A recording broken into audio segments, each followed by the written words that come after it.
ನಮಸ್ಕಾರ ಎಲ್ಲರಿಗೂ. ಇವತ್ತಿನ ಒಂದು ವಿಷಯ ಏನಪ್ಪಾ ಅಂದರೆ, ಈ ಶಿಕ್ಷಣ ಹಕ್ಕು ಕಾಯ್ದೆ RTE ಅಪ್ಲಿಕೇಶನ್ಗಳು ತಮ್ಮ ಮಕ್ಕಳಿಗೆ ಅಂದರೆ ಚಿಕ್ಕ ಮಕ್ಕಳಿಗೆ LKG ಅಡ್ಮಿಷನ್ಗೆ ಮತ್ತು 1ನೇ ತರಗತಿಗೆ ಯಾರು ಅಡ್ಮಿಷನ್ ಮಾಡಿಸ್ಬೇಕಂತ ಇದ್ರೆ ಅವರು ಈ RTE ನಲ್ಲಿ ಒಂದು ಅಡ್ಮಿಷನ್ ಪಡೆದು ಫ್ರೀಯಾಗಿ ಈ ಒಂದು ಸರ್ಕಾರದ ಸವಲತ್ತುಗಳನ್ನು ಪಡೆಯೋಕ್ಕೋಸ್ಕರ ಈ ಒಂದು RTE ಶಿಕ್ಷಣ ಹಕ್ಕು ಕಾಯ್ದೆ ಅಂತ ಜಾರಿ ಬಂದಿತ್ತು. ಈಗ ಈ ಒಂದು ಅಪ್ಲಿಕೇಶನ್ಗಳನ್ನು ಈಗ ಬಿಟ್ಟಿದ್ದಾರೆ. ಇದರ ಒಂದು ಕೊನೆಯ ದಿನಾಂಕ ಬಂದು 22/4/2024 ಇದರ ಒಂದು ಕೊನೆಯ ದಿನಾಂಕ ಇದೆ. ಇದಕ್ಕೆ ಎಷ್ಟು ನಿಮ್ಮ ಮಕ್ಕಳ ವಯೋಮಿತಿ ಎಷ್ಟಿರಬೇಕು, ಮತ್ತು ಇದಕ್ಕೆ ಎಲ್ಲಿ ಅಪ್ಲೈ ಮಾಡಬೇಕು, ಹೇಗೆ ಅಪ್ಲೈ ಮಾಡಬೇಕು, ಮತ್ತು ಇದರ ಒಂದು ಪ್ರೊಸೀಜರ್ ಯಾವ ಪ್ರೊಸೀಜರ್ ಪ್ರಕಾರ ಈ ಒಂದು ತಮ್ಮ ಮಕ್ಕಳನ್ನು ಈ RTE ಅಲ್ಲಿ ಈ ಒಂದು ಸರ್ಕಾರಿ ಅನುದಾನಿತ ಮತ್ತು ಅನುದಾನ ರಹಿತ ಖಾಸಗಿ ಶಾಲೆಯಲ್ಲಿ ಈ ಒಂದು ಯಾವ ರೀತಿ ಈ ನಿಮ್ಮ ಮಕ್ಕಳನ್ನು ಅಡ್ಮಿಷನ್ಗೆ ಸೆಲೆಕ್ಟ್ ಮಾಡ್ತಾರೆ ಅಂತ ಈ ಒಂದು ಮುಂದಿನ ವಿಡಿಯೋದಲ್ಲಿ ನೋಡೋಣ. ಅಲ್ಲಿವರೆಗೂ ನನ್ನ ಚಾನಲ್ನ ಸಬ್ಸ್ಕ್ರೈಬ್ ಮಾಡದೇ ಇದ್ದಲ್ಲಿ ಸಬ್ಸ್ಕ್ರೈಬ್ ಮಾಡಿ, ಹಾಗೆ ಬೆಲ್ ಬಟನ್ ಕೂಡ ಒತ್ತೋದನ್ನು ಮರಿಬೇಡಿ. ಇಲ್ಲಿವರೆಗೂ ಈಗಾಗಲೇ ಸಬ್ಸ್ಕ್ರೈಬ್ ಮಾಡಿರ್ತಕ್ಕಂಥ ಸಬ್ಸ್ಕ್ರೈಬರ್ಗಳಿಗೆ ನನ್ನ ತುಂಬ ಹೃದಯದ ಧನ್ಯವಾದಗಳು.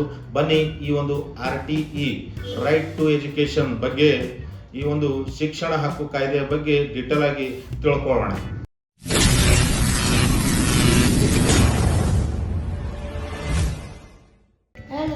ಈ ಒಂದು ಶಿಕ್ಷಣ ಹಕ್ಕು ಕಾಯ್ದೆ RTE ಮೂಲಕ ಶಾಲೆಗಳ ಪ್ರವೇಶಕ್ಕೆ ಈ ಒಂದು ಶಿಕ್ಷಣ ಇಲಾಖೆ ಅಧಿಕೃತ ಒಂದು ವೆಬ್ಸೈಟ್ ನಲ್ಲಿ ಅರ್ಜಿಯನ್ನು ಬಿಟ್ಟಿದ್ದಾರೆ. ಈ ಅರ್ಜಿಯ ಲಿಂಕ್ ಅನ್ನು ನಾನು ನಿಮಗೆ ಈ ಸ್ಕ್ರೀನ್ ಮೇಲೆ ನಿಮಗೆ ಈಗ ಬರುತ್ತೆ ನೋಡಿ. ಅದರಲ್ಲಿ ಹೋಗಿ ತಾವು ಈ ಒಂದು ಅರ್ಜಿಯನ್ನು ಸಲ್ಲಿಸಬಹುದಾಗಿದೆ. ತಮ್ಮ ಮಕ್ಕಳ ಒಂದು ಅಡ್ಮಿಷನ್ಗಾಗಿ, LKG ಅಡ್ಮಿಷನ್ಗಾಗಿ ಹಾಗೂ 1ನೇ ತರಗತಿ ಅಡ್ಮಿಷನ್ಗಾಗಿ.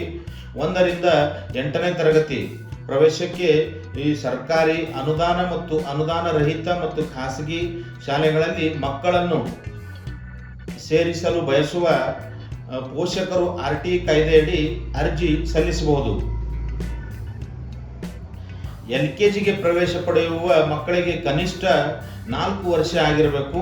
1ನೇ ತರಗತಿಗೆ ಸೇರಿಸುವ ಮಕ್ಕಳಿಗೆ ಕನಿಷ್ಠ 5 ವರ್ಷ 5 ತಿಂಗಳು ಹಾಗೂ ಗರಿಷ್ಠ 7 ವರ್ಷ ನಿಗದಿಪಡಿಸಲಾಗಿದೆ. ಏಪ್ರಿಲ್ 22 ಈ ಒಂದು ಅರ್ಜಿ ಸಲ್ಲಿಕೆಗೆ ಕೊನೆಯ ದಿನಾಂಕವಾಗಿರುತ್ತೆ. ಈ ಒಂದು RTE ನಲ್ಲಿ ಅರ್ಜಿಗಳು ಹಾಕಬೇಕಾದ್ರೆ ನಿಮ್ಮ ಮಕ್ಕಳಿಗೆ ಒಂದು LKGಗೆ ನೀವು ಅಡ್ಮಿಷನ್ ಮಾಡಬೇಕಂತ ಇದ್ರೆ ನಿಮ್ಮ ಮಕ್ಕಳ ದಿನಾಂಕ, ನಿಮ್ಮ ಮಕ್ಕಳ ಜನ್ಮ ದಿನಾಂಕ 1/6/2019ರಿಂದ 1/6/2020 ಜನಿಸಿದವರಾಗಿರಬೇಕು. ಇವರು LKGಗೆ ನೀವು ಅಪ್ಲಿಕೇಶನ್ ಅನ್ನ ಹಾಕ್ಬೋದು. ಹಾಗೆ 1ನೇ ತರಗತಿಗೆ ಯಾರು ಅಡ್ಮಿಷನ್ ಮಾಡಿಸ್ಬೇಕಂತ ಇದ್ರ ಅವರ ಜನ್ಮ ದಿನಾಂಕ ಹೇಳ್ತೀನಿ. 1/6/2017ರಿಂದ 1/1/2019 ಈ ಇನ್ ಬಿಟ್ವೀನ್ ನಲ್ಲಿ ಅವರು ಒಂದು ಜನ್ಮ ದಿನಾಂಕ ಇರಬೇಕು. ಅವರು ಈ ಒಂದು ಅಪ್ಲಿಕೇಶನ್ ಅನ್ನ ಹಾಕ್ಬೋದು.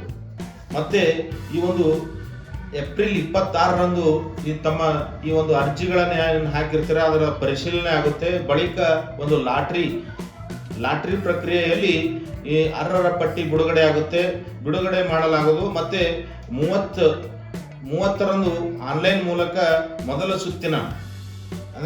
ಸುತ್ತಿನ ಸೀಟು ಹಂಚಿಕೆ ನಡೆಯಲಿದ್ದು, ಮೇ 13ರೊಳಗೆ ಮೊದಲ ಸುತ್ತಿನ ಸೀಟು ಪಡೆದವರು ಶಾಲೆಗಳಲ್ಲಿ ದಾಖಲಾತಿ ಮಾಡಿ ಈ ಒಂದು ಶಾಲೆಗಳಲ್ಲಿ ಒಂದು ದಾಖಲಾತಿ ಮಾಡ್ಕೋಬೇಕಾಗಿ ಕಂಪಲ್ಸರಿ ಇದೆ. ಆ ಡೇಟಿನೊಳಗೆ ಈ ಒಂದು ಮೊದಲ ಸುತ್ತಿನಲ್ಲಿ ಯಾರು ಆಯ್ಕೆಯಾಗಿರ್ತಾರೆ ಅವರು ಮೇ 13ರೊಳಗೆ ಒಂದು ಅಡ್ಮಿಷನ್ ಅನ್ನ ಮಾಡಿಸ್ಬೇಕು. ಇದರ ಒಂದು ವೆಬ್ಸೈಟ್ ಬಂದ್ಬಿಟ್ಟು ಈ ಸ್ಕ್ರೀನ್ ಮೇಲೆ ಡಿಸ್ಪ್ಲೇ ಆಗ್ತಾ ಇರತಕ್ಕಂಥ ಈ ಒಂದು ವೆಬ್ಸೈಟ್ಗೆ ತಾವು ಭೇಟಿ ಕೊಟ್ಟು ಈ ಒಂದು ಅಪ್ಲಿಕೇಶನ್ ಅನ್ನ ಭರ್ತಿ ಮಾಡ್ಬೋದು. ಭರ್ತಿ ಮಾಡಿ ತಾವು ಯಾವ ಸ್ಕೂಲ್ಗೆ ಮತ್ತು ಎಲ್ಲಿ ಹೇಗೆ ಯಾವ ಸ್ಕೂಲು, ನಿಮ್ಮ ಸಮೀಪ ಯಾವ ಸ್ಕೂಲು ಎಲ್ಲ ನೀವು ಆಯ್ಕೆ ಮಾಡಿಕೊಂಡು ಒಂದು ಅಪ್ಲಿಕೇಶನ್ ಹಾಕ್ಬೋದು. ಈ ಒಂದು ಕೆಳಗೆ ನಿಮ್ಮ ಸ್ಕ್ರೀನ್ ಮೇಲೆ ಡಿಸ್ಪ್ಲೇ ಆಗಿರ್ತಕ್ಕಂಥ ಒಂದು ವೆಬ್ಸೈಟ್ಗೆ ಸಂಪರ್ಕ ಮಾಡಿ ಈ ಒಂದು ಅರ್ಜಿಯನ್ನು ತಾವು ಈ ವೆಬ್ಸೈಟ್ ಮೂಲಕ ಸಲ್ಲಿಸಬಹುದು. ಈ ಒಂದು ಮಾಹಿತಿ ತಮಗೆ ಉಪಯುಕ್ತ ಆಗಿದೆ ಅಂತ ತಿಳ್ಕೊತೀನಿ. ತಮಗೆ ಉಪಯುಕ್ತ ಆದಲ್ಲಿ ಇನ್ನೊಬ್ಬರಿಗೂ ಕೂಡ ಶೇರ್ ಮಾಡಿ. ಅವ್ರ ಮನೆಯಲ್ಲೂ ಕೂಡ ಮಕ್ಕಳಿದ್ರೆ ಅವರು RTI ಮೂಲಕ ಒಂದು ಅರ್ಜಿಯನ್ನು ಸಲ್ಲಿಸೋರಿದ್ರೆ ಅವರಿಗೂ ಯೂಸ್ ಆಗುತ್ತೆ. ಹಾಗೆ ಮತ್ತೆ ಸಿಗೋಣ ಮುಂದಿನ ವಿಡಿಯೋದಲ್ಲಿ. ನಮಸ್ಕಾರ, ಎಲ್ಲರಿಗೂ ಶುಭವಾಗಲಿ.